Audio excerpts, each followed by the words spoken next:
সাগরের মাঝখানে এক পাহাড়, ওই পাহাড়ের উপরে বসে 500 বছর টানা আল্লাহর ইবাদত। দিনে আর রাতে একবার করে নিচে নামতেন। সেখানে আল্লাহ তাআলা পাথরের ভেতর থেকে তার জন্য মিঠা পানির ব্যবস্থা করে দিয়েছেন, আর একটা ডালিম গাছের ব্যবস্থা করে দিয়েছেন। সকালে নামলে একটা টসটসে ডালিম, রাতে নামলে টসটসে ডালিম। এগুলো খেয়ে খেয়ে 500 বছর সে আল্লাহর ইবাদত করেছে।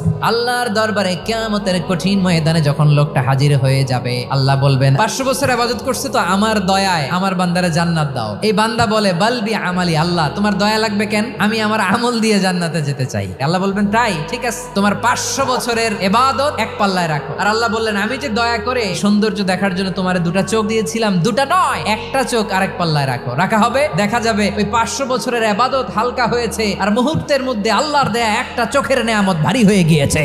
ফলাফল দেখো, হিসাব বলে তুমি এখন জাহান্নামে যাবা, যাও এবার জাহান্নামে যাও। এবার লোকটা কাচুমাচু করে বলে আল্লাহ এবার আমি বুঝতে পেরেছি তোমার দয়া ছাড়া দুনিয়ায় কেউ জান্নাতে যেতে পারবে না।